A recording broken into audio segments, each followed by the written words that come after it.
പ്രാണപ്രിയ എൻ്റെ യേശുനാഥ, നിൻ സ്വരം കേൾപ്പാൻ ഞാൻ കൊതിച്ചിടുന്നേ. പ്രാണപ്രിയ എൻ്റെ യേശുനാഥ, നിൻ സ്വരം കേൾപ്പാൻ ഞാൻ കൊതിച്ചിടുന്നേ. പ്രാണപ്രിയ നിൻ മഹിമ കാൺമാൻ ഏഴയാമൻ കൺകൾ കൊതിച്ചിടുന്നേ. പ്രാണപ്രിയ നിൻ മഹിമ കാൺമാൻ ഏഴയാമൻ കൺകൾ കൊതിച്ചിടുന്നേ. Hallelujah hallelujah hallelujah.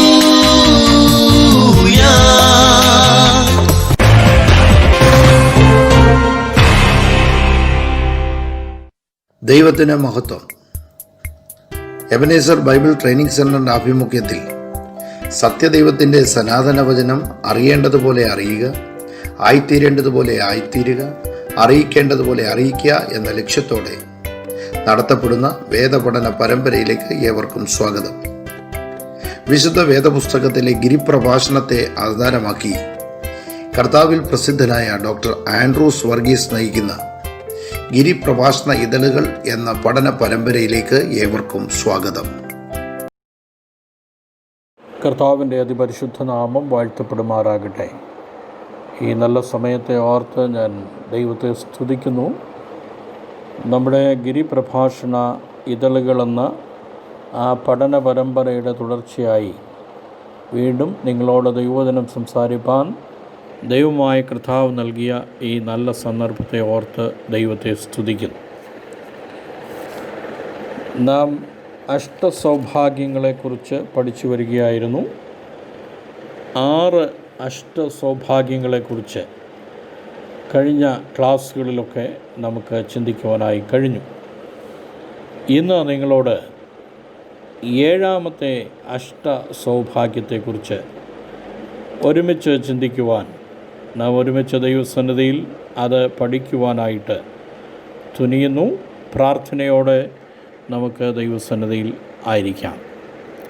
മത്തായി സുവിശേഷം 5-ാം അധ്യായം 9-ാമത്തെ വാക്യം ഇങ്ങനെ നാം വായിക്കുന്നു: സമാധാനം ഉണ്ടാക്കുന്നവർ ഭാഗ്യവാന്മാർ, അവർ ദൈവത്തിൻ്റെ പുത്രന്മാർ എന്ന് വിളിക്കപ്പെടും. Blessed are the peacemakers, for they shall be called the children of God. Blessed are the peacemakers, for they shall be called the children of God.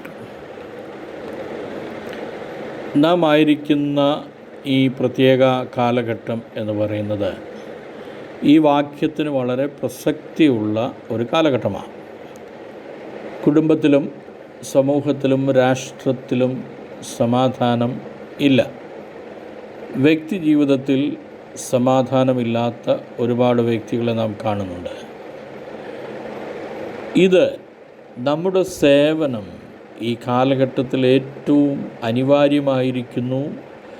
സമാധാനമുണ്ടാക്കുന്നവരായ ദൈവജനത്തിൻ്റെ സേവനം വ്യക്തികൾക്കും കുടുംബത്തിനും സമൂഹത്തിനും രാഷ്ട്രത്തിനും ആവശ്യമുണ്ട് എന്ന് നമ്മെ വിളിച്ചറിയിക്കുന്ന ഒരു കാലഘട്ടത്തിലാണ് ഞാനും നിങ്ങളുമൊക്കെ ജീവിക്കുന്നത്. സമാധാനമുണ്ടാക്കുന്നവർ ഭാഗ്യവാന്മാർ, അവർ ദൈവത്തിൻ്റെ പുത്രന്മാർ എന്ന് വിളിക്കപ്പെടും. ദൈവവചനത്തിൽ പറഞ്ഞിരിക്കുന്ന ചില കാര്യങ്ങൾ ഒരുമിച്ച് പഠിച്ച് ഈ വിഷയത്തെ മനസ്സിലാക്കുവാനായിട്ട് നാം ശ്രമിക്കുകയാണ്. The Jewish people were actually longing for the Messiah to lead them in war, to conquer all Gentiles and to rule the world.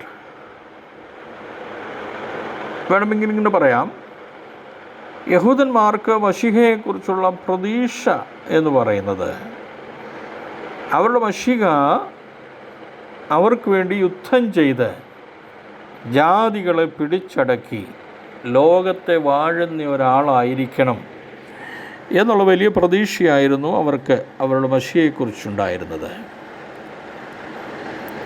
എന്നാൽ യേശു പഠിപ്പിച്ച സമാധാനം, യേശു പഠിപ്പിച്ച ജീവിത രീതി എന്ന് പറയുന്നത്, peace is a very position state of good. A peace maker might become involved in great conflicts as long as the forces of evil prevails. ദുഷ്ടതയുടെ ശക്തികൾ നിലനിൽക്കുന്നിടത്തോളം കാലം സമാധാനമുണ്ടാക്കുവാൻ ആഗ്രഹിക്കുന്ന ഒരാൾ ചില കോൺഫ്ലിക്റ്റിലൊക്കെ, ചില ആശയ സംഘട്ടനങ്ങളിലൊക്കെ ഇടപെടേണ്ടതായിട്ട് വന്നു എന്ന് പറയാം. അതങ്ങനെയാണ്, ലോകം അങ്ങനെയാണ്.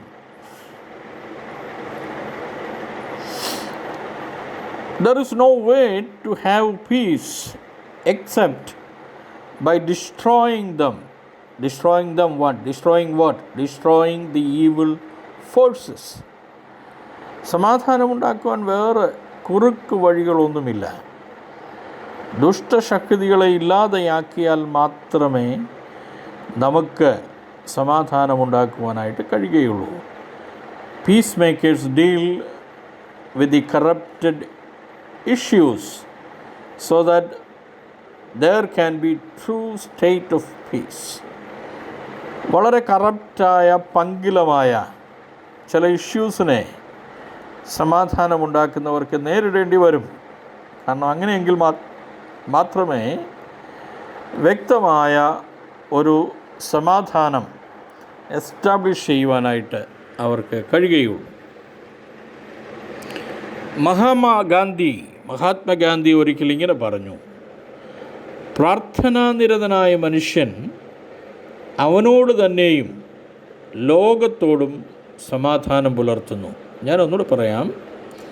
പ്രാർത്ഥനാനിരതനായ മനുഷ്യൻ അവനോട് തന്നെയും ലോകത്തോടും സമാധാനം പുലർത്തുന്നു.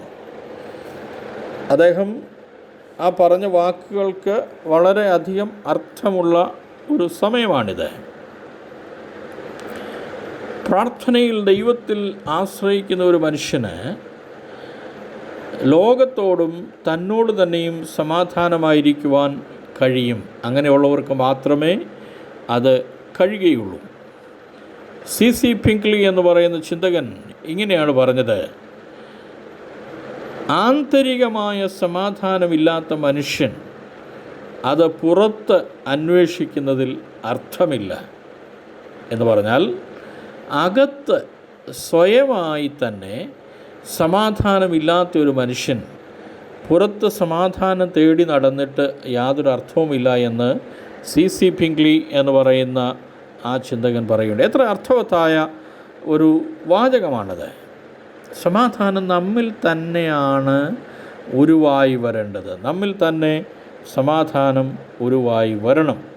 നാം ആണ് സമാധാനം നമ്മിൽ നിന്നാണ് തുടങ്ങേണ്ടത്. അങ്ങനെ വരുമ്പോഴാണ് യേശു പറഞ്ഞ വാക്യങ്ങളിലേക്ക്, സമാധാനം ഉണ്ടാക്കുന്നവർ ഭാഗ്യവാന്മാർ, അവർ ദൈവത്തിൻ്റെ പുത്രന്മാർ എന്ന് വിളിക്കപ്പെടും എന്ന് പറയുന്ന ആ ഭാഗ്യകരമായ അവസ്ഥയിലേക്ക് നമുക്ക് പ്രവേശിക്കുവാൻ കഴിയുന്നത് നമ്മുടെ ഉള്ളിൽ സമാധാനം ഉണ്ടാകുമ്പോഴാണ്.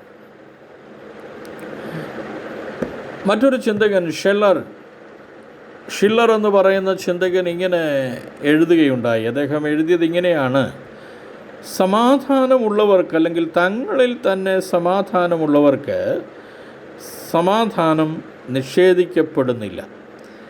ഇന്ന് ലോകത്തിൽ ഒരുപാട് നമ്മൾ കേൾക്കുന്ന ചില കാര്യങ്ങളിൽ ചിലതാണ് സമാധാനം നിഷേധിക്കപ്പെടുന്നു. സമാധാനമായി ജീവിക്കുവാൻ സമ്മതിക്കുന്നില്ല. ആ സമാധാന നിഷേധം എന്നുള്ള ആ പദപ്രയോഗങ്ങളൊക്കെ നമ്മൾ കേൾക്കുമ്പോൾ ഒരു കാര്യം മനസ്സിലാക്കണം. അദ്ദേഹം നിരീക്ഷിക്കുന്നത് ഇങ്ങനെയാണ്: സമാധാനം ഉള്ളിലുള്ളവർക്ക്, അല്ലെങ്കിൽ സ്വയമായി തന്നെ സമാധാനമുള്ള ഒരാൾക്ക് സമാധാനം നിഷേധിക്കപ്പെടുവാൻ ആരാലും സാധ്യമല്ല. അല്ലെങ്കിൽ ആർക്കും ആ വ്യക്തിക്ക് സമാധാനം നിഷേധിക്കുവാൻ കഴിയുകയില്ല. സമാധാനത്തെക്കുറിച്ച് നാം കർത്താവിൻ്റെ പഠിപ്പിക്കലുകളെക്കുറിച്ച് ചിന്തിച്ചു കൊണ്ടിരിക്കുകയാണല്ലോ.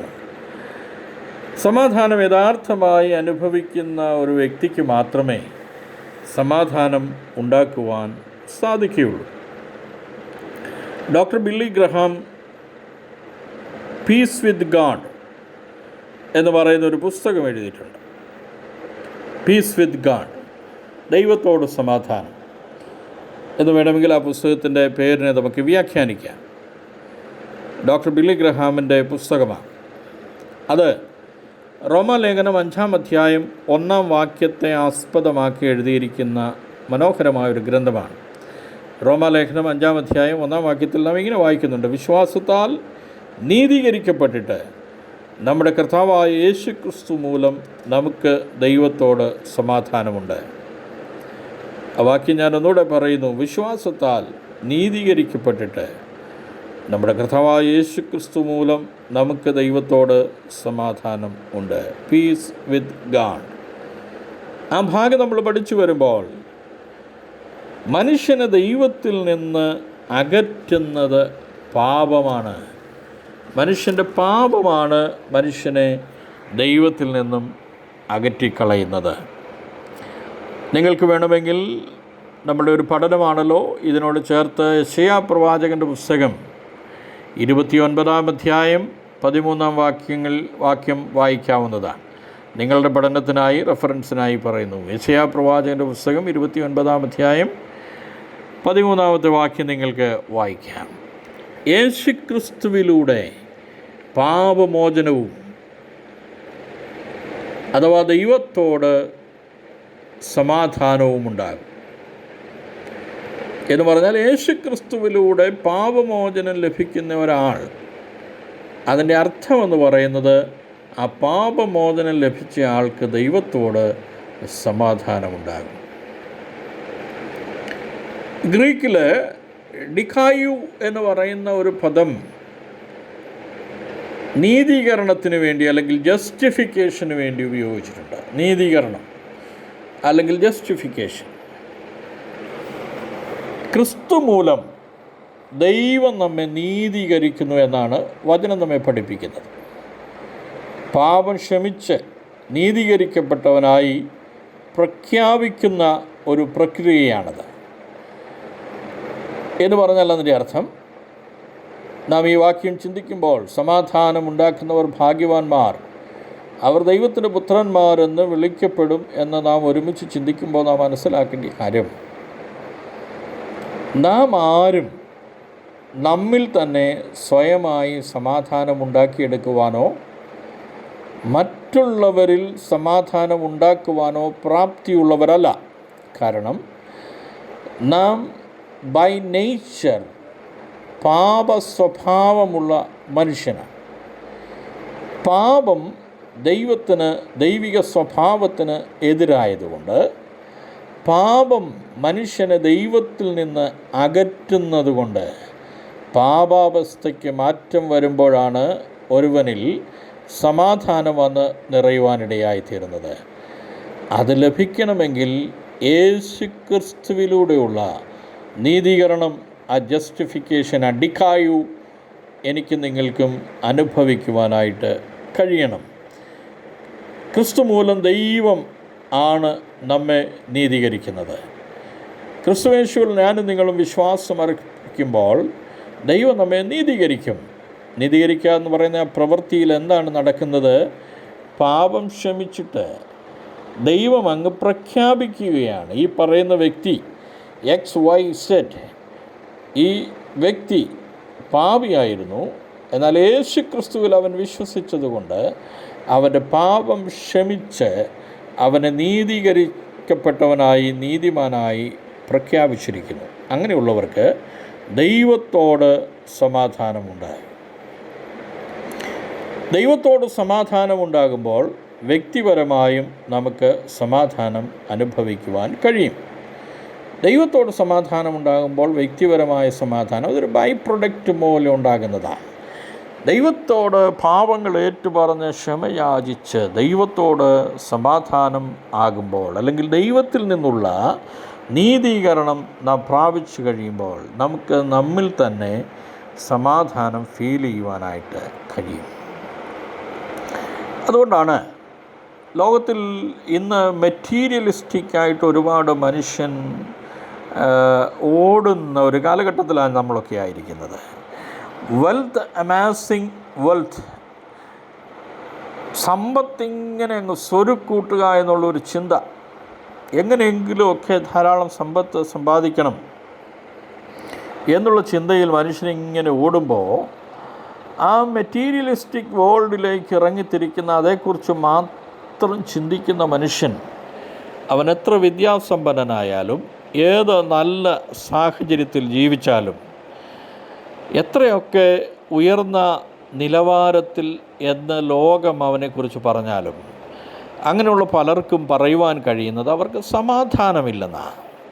അവർക്ക് സമാധാനമില്ല, അവർക്ക് രാത്രിയിൽ ഉറങ്ങുവാൻ കഴിയുന്നില്ല, അവർക്ക് നാളെയെക്കുറിച്ചുള്ള ആധിയും ചിന്തകളുമൊക്കെ അവരുടെ മനസ്സിൻ്റെ സ്വസ്ഥതയെയും സമാധാനത്തെയും കെടുത്തിക്കളയുന്നു എന്നൊക്കെ പറയുമ്പോൾ ഈ വക ഭൗതികമായ ഒരു നേട്ടങ്ങളും ഒരു സമ്പത്തുക്കളും ഒരു ജീവിത സാഹചര്യങ്ങളും അവകാശപ്പെടാനില്ലാത്ത വെറും സാധാരണക്കാരായ പാപികളായ, ഒരു കാലത്ത് പാപികളായിരുന്ന യേശുവിലൂടെ നീതീകരിക്കപ്പെട്ട പാവങ്ങളായ ദൈവ ജനത്തിന് സമാധാനത്തോടെ ഉറങ്ങുവാൻ കഴിയുന്നെങ്കിൽ ഒരു കാര്യം മനസ്സിലാക്കണം, ഈ സമാധാനത്തിൻ്റെ ദായകൻ, ഈ സമാധാനം നമുക്ക് നൽകുന്നത് നമ്മുടെ കർത്താവായ യേശു ക്രിസ്തുവാണ്.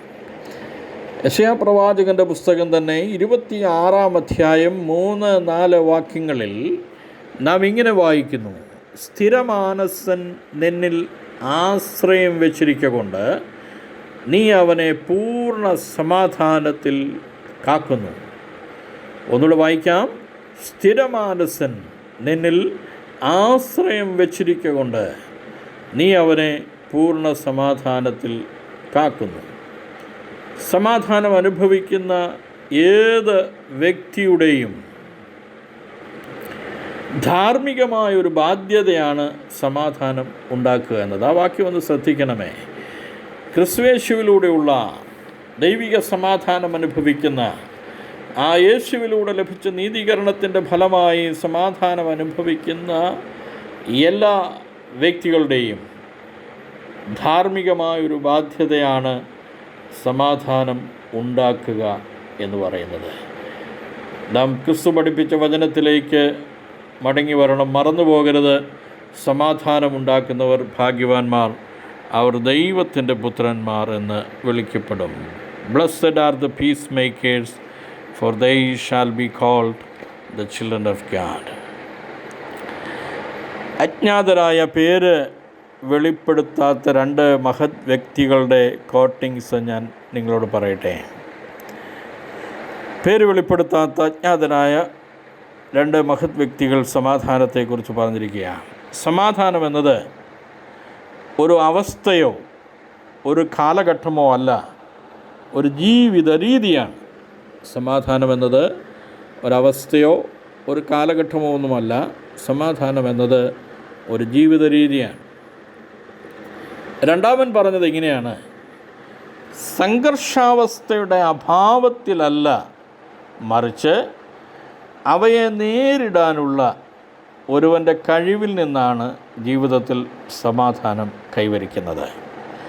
എനിക്ക് വളരെ അർത്ഥവത്തായി തോന്നിയ ഒരു വാക്യമാണ് ഞാൻ പറഞ്ഞത്. സംഘർഷാവസ്ഥയുടെ അഭാവത്തിൽ അല്ല, മറിച്ച് സംഘർഷാവസ്ഥ ജീവിതത്തിൽ ഉണ്ടാകുമ്പോൾ അവയെ നേരിടാനുള്ള ഒരുവൻ്റെ കഴിവിൽ നിന്നാണ് ജീവിതത്തിൽ സമാധാനം കൈവരുന്നത്. നാം ഒന്ന് ശ്രദ്ധിക്കണം.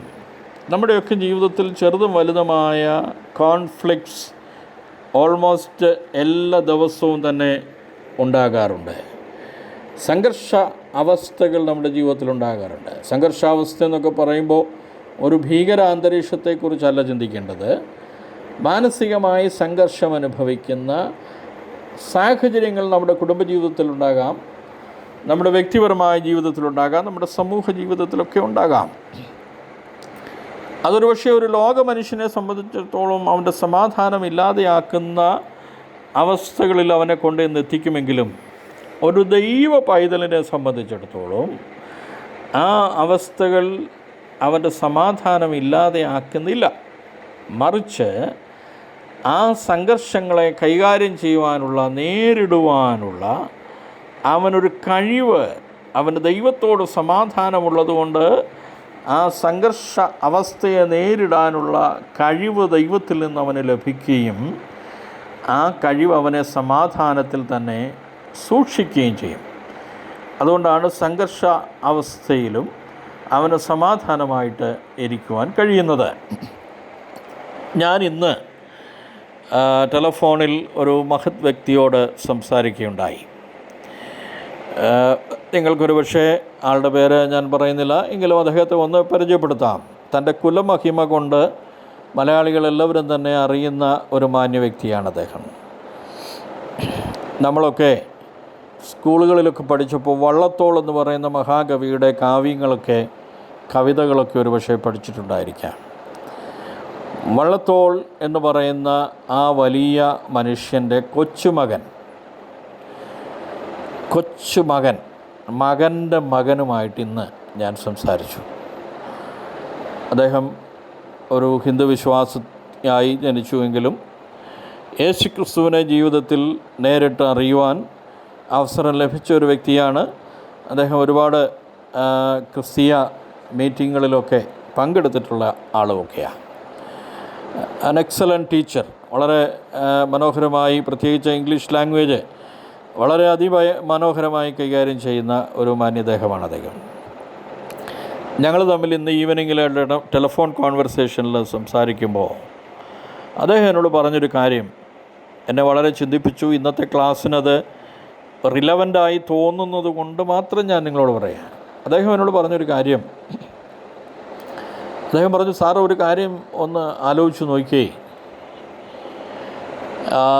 അമിതാഭ് ബച്ചനെ പോലെയുള്ള ആൾക്കാർ, ബ്രിട്ടീഷ് പ്രൈം മിനിസ്റ്ററെ പോലെയുള്ള ആൾ,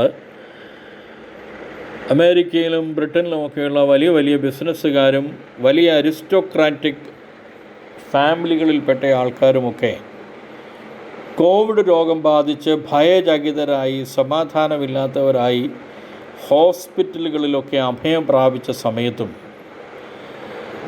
നിലത്ത് മുട്ടുകുത്തിയിരുന്ന് പാടി ദൈവത്തെ മഹത്വപ്പെടുത്തുന്ന കുറേ പാവം വിശ്വാസികൾ, അദ്ദേഹം പറഞ്ഞ വാക്കുകളാണ്, കുറേ പാവം ക്രിസ്തു വിശ്വാസികൾ ഈ കൊറോണയെ പേടിക്കാതെ, കോവിഡ്-19 പേടിക്കാതെ, അവർ നിലത്ത് മുട്ടുകുത്തിയിരുന്ന് പാടി ദൈവത്തെ മഹത്വപ്പെടുത്തുന്ന കുറേ പാവം വിശ്വാസികൾ, അദ്ദേഹം പറഞ്ഞ വാക്കുകളാണ്, കുറേ പാവം ക്രിസ്തു വിശ്വാസികൾ ഈ കൊറോണയെ പേടിക്കാതെ, കോവിഡ്-19 പേടിക്കാതെ, അവർക്ക് ദൈവത്തിലുള്ള ആശ്രയം ഏത് കോൺഫ്ലിക്റ്റിനേക്കാളും, ഏത് സംഘർഷഭരിതമായ അവസ്ഥയേക്കാളും വലുതാണെന്ന് മനസ്സിലാക്കി സമാധാനത്തിൽ ജീവിക്കുവാൻ അവർക്ക് കഴിഞ്ഞു. ഒരുപക്ഷെ സാറിനും കഴിഞ്ഞിരിക്കാം, എനിക്കും കഴിഞ്ഞു. ഞാൻ കാരണം ക്രിസ്തുവിൽ വിശ്വസിക്കുന്നത് കൊണ്ട് ഇതെന്നെ ഭയപ്പെടുത്തിയില്ല, ഇതെൻ്റെ സമാധാനത്തെ നശിപ്പിക്കുവാൻ ഇടവന്നില്ല. വളരെ അർത്ഥവത്തായ ചിന്തയാണ് അദ്ദേഹം പങ്കുവയ്ക്കുവാനായിട്ട് ഇടയായി തീർന്നത്. റോമാലേഖനം 12-ാം അധ്യായം 18-ാമത്തെ വാക്യത്തിൽ നാം ഇങ്ങനെ വായിക്കുന്നുണ്ട്, കഴിയുമെങ്കിൽ നിങ്ങളാൽ ആവോളം സകല മനുഷ്യരോടും സമാധാനം ആചരിപ്പീൻ. നമ്മുടെ കർത്താവ് പറഞ്ഞ വാക്യം മറന്നു പോകരുത്. കർത്താവ് പറഞ്ഞു, സമാധാനം ഉണ്ടാക്കുന്നവർ ഭാഗ്യവാന്മാർ, അവർ ദൈവത്തിൻ്റെ മക്കൾ എന്ന് വിളിക്കപ്പെടും. ഇവിടെ റോമാലേഖനത്തിൽ പറയുകയാണ്, കഴിയുമെങ്കിൽ നിങ്ങളാൽ ആവോളം സകല മനുഷ്യരോടും സമാധാനം ആചരിപ്പീൻ എന്ന് പറഞ്ഞാൽ, ചിലപ്പോൾ സമാധാനം ആചരിപ്പാൻ കഴിയാത്ത ചില സാഹചര്യമൊക്കെ ഉണ്ടെങ്കിലും അവിടെ സമാധാനക്കേടുണ്ടാക്കണമെന്നല്ല, അല്ലെങ്കിൽ അവിടെ ഒരു പ്രശ്നം ജനറേറ്റ് ചെയ്യണമെന്നല്ല ആ വാക്യങ്ങളുടെ അർത്ഥം. അവിടെ ശാന്തമായി സമാധാനത്തിന് വേണ്ടി ആഗ്രഹിപ്പാനും നമ്മാലാവോളും അതിനുവേണ്ടി പരിശ്രമിക്കാനുമൊക്കെ നമുക്ക് കഴിയേണം. എഫേസ്യ ലേഖനം 4-ാം അധ്യായത്തിൻ്റെ 1 മുതൽ 3 വരെയുള്ള വേദഭാഗങ്ങൾ ഞാൻ നിങ്ങൾക്കായിട്ട് ഒന്ന് വായിക്കുകയാണ്. കർത്തൃസേവ നിമിത്തം ബദ്ധനായിരിക്കുന്ന ഞാൻ പ്രബോധിപ്പിക്കുന്നത്, നിങ്ങളെ വിളിച്ചിരിക്കുന്ന വിളിക്ക് യോഗ്യമാമണ്ണം പൂർണ്ണ വിനയത്തോടും സൗമ്യതയോടും ദീർഘക്ഷമയോടും കൂടെ നടക്കുകയും സ്നേഹത്തിൽ അന്യോന്യം പൊറുക്കുകയും ആത്മാവിൻ്റെ ഐക്യത സമാധാന ബന്ധത്തിൽ കാപ്പാൻ ശ്രമിക്കുകയും ചെയ്യുവീൻ. നോക്കണേ, നാം അന്യോന്യം സ്നേഹിക്കുകയും പൊറുക്കുകയും ആത്മാവിൽ നമുക്കുള്ള ഐക്യത സമാധാന ബന്ധത്തിൽ നാം സൂക്ഷിക്കുവാനായിട്ട് ശ്രമിക്കുകയും ചെയ്യണം. സമാധാനം വ്യക്തിപരമായി നാം അനുഭവിക്കേണ്ട ഒരു കാര്യമാണ്. വ്യക്തിപരമാണ്, വളരെ പേഴ്സണലായിട്ട് നാം അനുഭവിക്കേണ്ട ഒരു കാര്യമാണ് സമാധാനം എന്ന് പറയുന്നത്. സമാധാനം അനുഭവിക്കുന്നവർ ആത്മാവിൻ്റെ ഐക്യം സമാധാന ബന്ധത്തിൽ കാത്ത് സൂക്ഷിക്കണം. ദൈവത്തോട് സമാധാനമുണ്ടെന്ന് പറയുകയും ദൈവത്തിൽ നിന്ന് നീതീകരണം ക്രിസ്തുയേശുവിനാൽ പ്രാപിച്ചു എന്ന് അവകാശപ്പെടുകയും ചെയ്യുന്ന ഒരു വ്യക്തി താൻ അനുഭവിക്കുന്ന തൻ്റെ ആത്മാവിൽ താൻ ഊറ്റം കൊള്ളുന്ന ആ സമാധാനം ആത്മാവിൻ്റെ ഐക്യതയായി, മറ്റുള്ളവരോട് ഉള്ള നമ്മുടെ ഐക്യതയായി വെളിപ്പെട്ട് അത് പ്രവൃത്തിപഥത്തിൽ വരേണ്ടത് വളരെ ആവശ്യമാണ്, വളരെയധികം ആവശ്യമായ കാര്യമാണ്. കൊലോസ്യ ലേഖനം ഞാൻ എടുത്ത് വായിക്കുന്നില്ല, നിങ്ങൾക്ക് വായിക്കാം. കൊലോസ്യ ലേഖനം 3-ാം അധ്യായത്തിൻ്റെ 12 മുതൽ 15 വരെയുള്ള വേദഭാഗങ്ങൾ ദയവായി ശ്രദ്ധിച്ച് വായിക്കണമേ. കൊലോസ്യ ലേഖനം 3-ാം അധ്യായത്തിൻ്റെ 12 മുതൽ 15 വരെയുള്ള വേദഭാഗങ്ങൾ ശ്രദ്ധിച്ച് നിങ്ങൾ വായിക്കാൻ. സമാധാനമുള്ളൊരു വ്യക്തിക്ക് ഒരിക്കലും ഒരു കലഹപ്രിയനായിരിക്കുവാനായിട്ട് കഴിയുകയില്ല. സമാധാനവും കലഹവും കൂടെ ഒരുമിച്ച് പോകുകയില്ല. ഒരുപക്ഷെ എൻ്റെ ക്ലാസ്സിൽ ഈ നമ്മുടെ പഠന പരമ്പരയിൽ ഈ ക്ലാസ്സുകൾ ശ്രദ്ധിക്കുന്ന എല്ലാവരും ക്രിസ്തീയ മതവിശ്വാസികളായിരിക്കണം എന്ന് നിർബന്ധമില്ല. ഒരുപക്ഷെ ഭൂരിപക്ഷം അങ്ങനെയുള്ളവരായിരിക്കാം. ഇന്ന് നമ്മുടെ പള്ളികൾ പെന്തക്കോസ്ത് ആരാധനാലയങ്ങൾ മാത്രമല്ല, വളരെ ആയിരക്കണക്കിന് വർഷങ്ങളുടെ പഴക്കം അവകാശപ്പെടുവാനുള്ള പുരാതന ദേവാലയങ്ങളുടെയും പള്ളികളുടെയും ഒക്കെ അവസ്ഥ ഒന്ന് നമ്മൾ എടുത്തു നോക്കിയാൽ എന്താണ് നമ്മുടെ ദേവാലയങ്ങളുടെ, പള്ളികളുടെ, നമ്മുടെ ചർച്ചുകളുടെയൊക്കെ അവസ്ഥ? നമ്മുടെ കലഹങ്ങൾ വർത്തമാന പത്രങ്ങളിലും ദൃശ്യമാധ്യമങ്ങളിലുമൊക്കെ വെളിപ്പെട്ടു വരുന്ന ഒരു കാലഘട്ടത്തിലാണ് ഞാൻ നിങ്ങളൊക്കെ ആയിരിക്കുന്നത്. നമ്മൾ കലഹപ്രിയരായിട്ട് മാറുകയാണ്. സമാധാനം ഉണ്ടാക്കേണ്ടവർ യേശുവിൻ്റെ വാക്കുകളെ ശിരസാ വഹിച്ചുകൊണ്ട് സമാധാനമുണ്ടാക്കുന്നവർ ഭാഗ്യവാന്മാർ, അവരാണ് ദൈവത്തിൻ്റെ മക്കൾ എന്ന് വിളിക്കപ്പെടുന്നത്. എത്ര അർത്ഥവത്തായ ആഴമുള്ള ഒരു സത്യമാണ് യേശു നമ്മെ പഠിപ്പിച്ചത്. അതിൽ ഊറ്റം കൊള്ളുമ്പോൾ തന്നെ നമ്മുടെ സമൂഹത്തിൽ, നമ്മുടെ പള്ളികളിൽ, നമ്മുടെ ആരാധനാലയങ്ങളിൽ, നമ്മുടെ സഭാഹാളുകളിലൊക്കെ കലഹത്തിൻ്റെതായ ദൃശ്യങ്ങൾ നമ്മുടെ മീഡിയകളിലൊക്കെ നാം കാണുകയും കേൾക്കുകയും ഒക്കെ ചെയ്യുമ്പോൾ എത്ര ലജ്ജാകരമായ ഒരവസ്ഥയാണ് നമുക്ക് നോക്കുന്നത്. കലഹപ്രിയരാകരുത്, അല്ലെങ്കിൽ കലഹിക്കുന്നവർ ആകാൻ പാടില്ല. സമാധാനം അന്വേഷിക്കുന്നവർ. നീതീകരിക്കപ്പെട്ടപ്പോൾ പിതാവായ ദൈവം ക്രിസ്തുയേശുവിലുള്ള നമ്മുടെ വിശ്വാസത്താൽ നമ്മെ നീതിമാന്മാരായി പ്രഖ്യാപിച്ചപ്പോൾ, നാം നീതീകരിക്കപ്പെട്ടപ്പോൾ നമുക്ക് കൈവന്ന പദവികളെ നാം മറന്നു പോകരുത്. നമുക്ക് ദൈവം തന്ന ആ പ്രത്യേക ആത്മീയ പദവികളെ ഒരിക്കലും നാം മറന്നു പോകാതിരിക്കുക. വചനം നമ്മെ പഠിപ്പിക്കുന്നു, നാം ദൈവത്തിൻ്റെ വൃതന്മാരാണ്.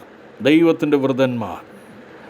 വചനം പറയുന്നു, സമാധാനമെന്ന് അവകാശപ്പെടുന്ന, ഉണ്ടെന്ന് അവകാശപ്പെടുന്ന നാം ദൈവത്തിൻ്റെ വിശുദ്ധന്മാരാണ്. നമ്മളെ വിശുദ്ധന്മാരെന്നാണ് പറയുന്നത്. നാം ദൈവത്തിന് പ്രിയരായവരാണ്.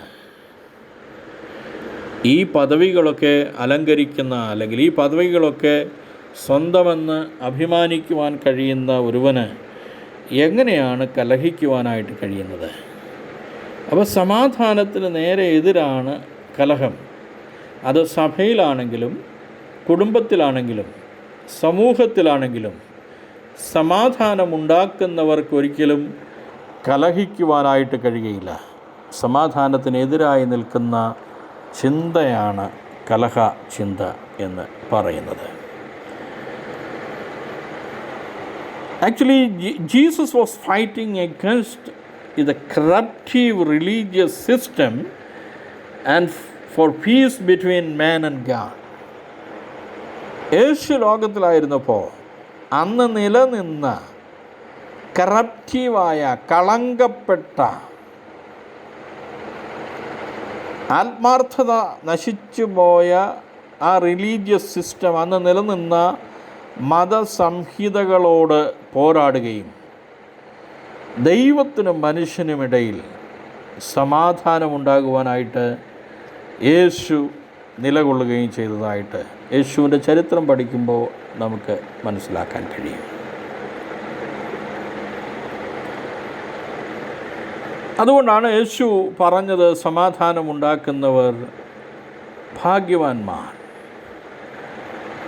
അവർ ദൈവത്തിൻ്റെ പുത്രന്മാരെന്ന് വിളിക്കപ്പെടും. നാം മുമ്പേ പറഞ്ഞല്ലോ, piece makers could end up in a situation that they have to deal with the corrupted issues so that there can be true peace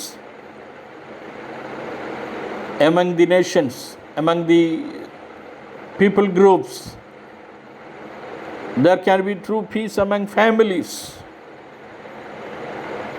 യേശു നമ്മെക്കുറിച്ച് ആഗ്രഹിക്കുന്നതാണ് നാം സമാധാനം ഉണ്ടാക്കുന്നവർ ആയിരിക്കുക. നമ്മുടെ പഠനത്തിൻ്റെ ഭാഗമായിട്ട് യോഹന്നാന്റെ സുവിശേഷം 2-ാം അധ്യായം 14 മുതൽ 16 വരെയുള്ള ഭാഗങ്ങളും, മത്തായി സുവിശേഷം 23-ാം അധ്യായത്തിൻ്റെ 27-ാമത്തെ വാക്യവുമൊക്കെ നിങ്ങൾക്ക് റെഫർ ചെയ്ത് പഠിക്കാവുന്നതാണ്. ഒരു കോംപ്രമൈസ് ചെയ്യുന്ന situation you will never find a real peace. സാധാരണഗതിയിൽ മനുഷ്യനൊരു ചിന്തയുണ്ട്, രണ്ട് ഗ്രൂപ്പുകൾ തമ്മിൽ, പള്ളിയിലെ രണ്ട് വിഭാഗങ്ങൾ തമ്മിൽ, സമൂഹത്തിലെ രണ്ട് വിഭാഗങ്ങൾ തമ്മിലൊക്കെ ചെറിയ കോൺഫ്ലിക്റ്റ് ഒക്കെ ഉണ്ടാകുമ്പോൾ people are trying to find a solution by compromising in certain terms. ചില പ്രത്യേക അവസ്ഥകളിലൊക്കെ കോംപ്രമൈസ് ചെയ്തിട്ട് ഒരു ഒത്തുതീർപ്പൊക്കെ ഉണ്ടാക്കി സമാധാനം പുനഃസ്ഥാപിക്കുവാനായിട്ട് ഉള്ള ഒരു വലിയ ശ്രമം ലോകത്തിൽ നടക്കുന്നതായിട്ട്, അത് ചെറിയ ഫ്രാക്ഷൻ ഓഫ് സൊസൈറ്റി മുതൽ ഇൻ്റർനാഷണൽ ഇഷ്യൂസിൽ വരെ ആ ഒരു പതിവ് നമുക്ക് കാണുവാനായിട്ട് കഴിയും.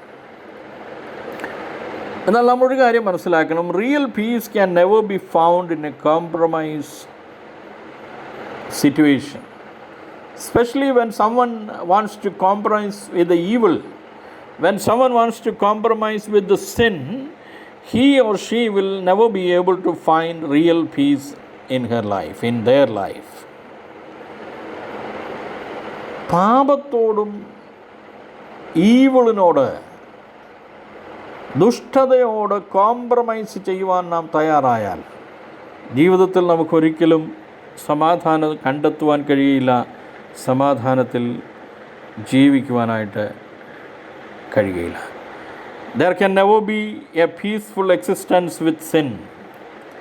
പാപത്തോടൊരുമിച്ച് സമാധാനത്തോടെ നിലനിൽക്കുന്ന ഒരവസ്ഥ ഒരു മനുഷ്യൻ്റെയും ജീവിതത്തിലുണ്ടാകുകയില്ല. പാപവും സമാധാനം കൂടെ ഒരുമിച്ച് പോകുകയില്ല. There can never exist real peace when there is an existence of sin in someone's life.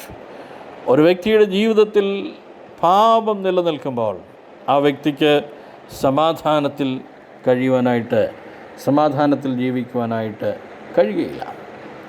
നിങ്ങൾക്ക് വായിക്കാം 1 കൊരിന്ത്യർ ലേഖനം 5-ാം അധ്യായം 7-ാം വാക്യം, യെശയ്യാ പ്രവാചകൻ്റെ പുസ്തകം 57-ാം അധ്യായം 20-ാമത്തെ വാക്യം, യെശയ്യാ പ്രവാചകൻ്റെ പുസ്തകം തന്നെ 48-ാം അധ്യായം 22-ാമത്തെ വാക്യം. ഈ വക വാക്യങ്ങൾ, റെഫറൻസുകൾ നിങ്ങൾക്ക് തരുന്നത് നിങ്ങൾക്ക് തന്നെ അവയെ വായിച്ച് മനസ്സിലാക്കുവാൻ വേണ്ടിയാണ്. Peace makers bring others to God. സമാധാനമുണ്ടാക്കുന്നവർ മറ്റുള്ളവരെ ദൈവത്തിങ്കലേക്ക് നയിക്കുന്നവരാണ്. Man's basic problem is that he has to be reconciled unto God.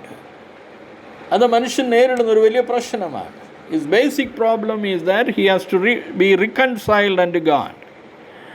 അവന് ദൈവത്തോട് നിരന്നുകൊള്ളണം, അല്ലെങ്കിൽ ദൈവത്തോട് നിരപ്പ് പ്രാപിക്കണം എന്നൊരു പ്രശ്നം, അത് മനുഷ്യൻ്റെ ജീവിതത്തിലെ ഒരു വലിയ അടിസ്ഥാനപരമായ പ്രശ്നമാണ്. നമ്മയും ദൈവത്തെയും കൂടെ നിരപ്പിക്കുവാൻ നമുക്ക് വേണ്ടി, എനിക്ക് വേണ്ടി, നിങ്ങൾക്ക് വേണ്ടി കാൽവറിയിൽ മരിച്ച യേശുവനല്ലാതെ മറ്റാർക്കും കഴിയുകയില്ല. There is no other intermediary. എനിക്കും നിങ്ങൾക്കും നമ്മെ ദൈവത്തോട് നിരപ്പിക്കുവാൻ കഴിയുന്ന, നമ്മെ ദൈവത്തോട് റിക്കൺസൈൽ ചെയ്യിക്കുവാൻ കഴിയുന്ന ഒരൊറ്റ മധ്യസ്ഥൻ പോലുമില്ല, ഏക മധ്യസ്ഥനായ ക്രിസ്തുവല്ലാതെ. ആ ക്രിസ്തുവിലുള്ള വിശ്വാസത്താൽ പാപത്തോടും ഈവിൾ നേച്ചറിനോടുമൊക്കെ ക്രിസ്തുവിലുള്ള വിശ്വാസത്താൽ യാത്ര പറഞ്ഞ് നാം ദൈവത്തോട് നിരന്നുകൊള്ളുമ്പോൾ, ആ ദൈവത്തിൽ നിന്നുള്ള നീതീകരണത്തിൻ്റെ അവകാശികളായി നാം മാറുമ്പോൾ നമുക്ക് ദൈവത്തോട് സമാധാനമുണ്ട്, നമുക്ക് മനുഷ്യനോട് സമാധാനമുണ്ട്, നമുക്ക് നമ്മിൽ തന്നെ സമാധാനം അനുഭവിക്കുവാനായിട്ട് ഇടയായിത്തീരും. ബർന്നബാസിനെ കുറിച്ച് ഇങ്ങനെയാണ് പറയുന്നത്, Barnabas which means son of consolation was a peace maker. സമാധാനപുത്രൻ എന്ന് അറിയപ്പെടുന്ന Barnabas, he was a peacemaker. അപ്പോസ്തലപ്രവൃത്തികളുടെ പുസ്തകം 9-ാം അധ്യായം 26-27 വാക്യങ്ങളൊക്കെ വായിക്കാം. അപ്പോസ്തലപ്രവൃത്തി 9-ന്റെ 26-27 വാക്യങ്ങൾ. He was a son of consolation. സമാധാനത്തിൻ്റെ പുത്രനായിരുന്നു. സമാധാനമുണ്ടാക്കുന്നവർ ഭാഗ്യവാന്മാർ. നാം സമാധാനമുണ്ടാക്കുന്നവർ ആകണം. വ്യക്തികൾക്കും കുടുംബത്തിനും സമൂഹത്തിനും രാഷ്ട്രത്തിനുമൊക്കെ സമാധാനമുണ്ടാക്കുന്നവരായി നാം ആയിരിക്കുവാൻ ദൈവം നമ്മെക്കുറിച്ച് ആഗ്രഹിക്കുക. അതുകൊണ്ടാണ് യേശു പഠിപ്പിച്ച ആ വചനം ഒരു പ്രാവശ്യം കൂടെ ഞാൻ ഉരുവിടുന്നത്, സമാധാനമുണ്ടാക്കുന്നവർ ഭാഗ്യവാന്മാർ, അവർ ദൈവത്തിൻ്റെ പുത്രന്മാർ എന്ന് വിളിക്കപ്പെടും. They shall be called the children of God. വാസ്തവത്തിൽ നാം ഈ പ്രമാണങ്ങൾ അനുസരിച്ച് ജീവിച്ചാൽ കുടുംബത്തിലും സമൂഹത്തിലും രാഷ്ട്രത്തിലുമെല്ലാം ദിവ്യ സമാധാനം ഉണ്ടാകുക തന്നെ ചെയ്യും. ഒരു പ്രാർത്ഥനാവാചകം ചൊല്ലി ഈ വാക്യത്തിൻ്റെ അവസാന ഭാഗങ്ങളെ ഒന്ന് സ്പർശിച്ച് ഇന്നത്തെ പഠനം, സമാധാനമുണ്ടാക്കുന്നവർ ഭാഗ്യവാന്മാർ, അവർ ദൈവത്തിൻ്റെ പുത്രന്മാർ എന്ന് വിളിക്കപ്പെടുമെന്നുള്ള പദം ആ പഠനത്തെ അവസാനിപ്പിക്കുവാനായിട്ട് ഞാൻ താല്പര്യപ്പെടുകയാണ്. അസീസിയിലെ ഫ്രാൻസിസിൻ്റെ ലോകപ്രസിദ്ധമായ ഒരു സമാധാന പ്രാർത്ഥനയുണ്ട്. അസീസിയിലെ ഫ്രാൻസിസിൻ്റെ ലോകപ്രസിദ്ധമായ ഒരു സമാധാന പ്രാർത്ഥന ശ്രദ്ധിക്കണമേ. ഈ പ്രാർത്ഥന പ്രാർത്ഥിക്കുവാൻ കഴിഞ്ഞാൽ അതൊരു ഭാഗ്യമായി കണക്കാക്കാം.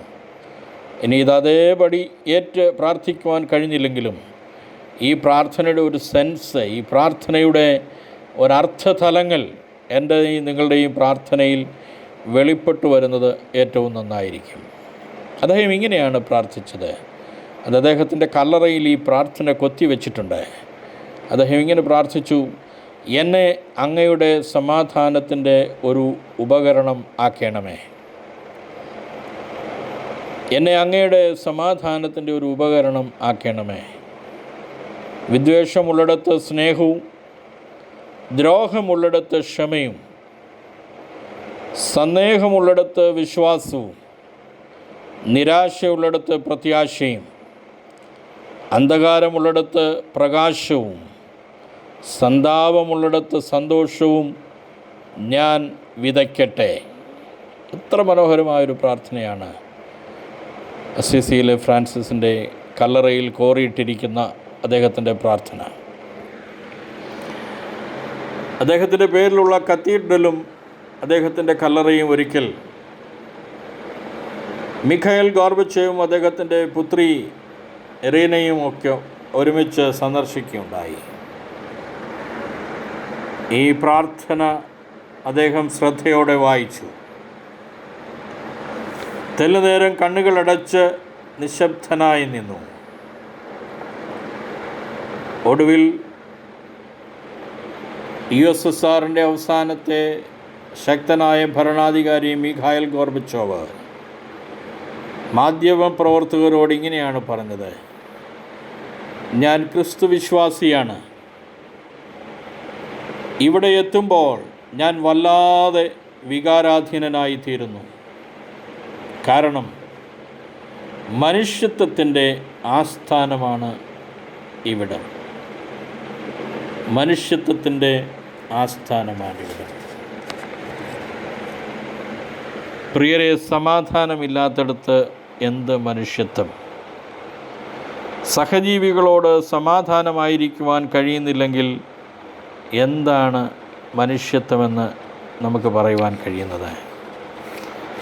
നാം ആയിരിക്കുന്ന രാജ്യങ്ങളിലെയും രാജ്യത്തെയും ഒക്കെ ഇന്നത്തെ അവസ്ഥയൊക്കെ നാം ആത്മാർത്ഥമായി ചിന്തിച്ചിട്ട് ദൈവത്തോട് അസിസിയിലെ ഫ്രാൻസിസ് പ്രാർത്ഥിച്ചതുപോലെ അർത്ഥവത്തായ ചില പ്രാർത്ഥനകൾ നടത്തുവാൻ ദൈവം നമ്മെ സഹായിക്കട്ടെ.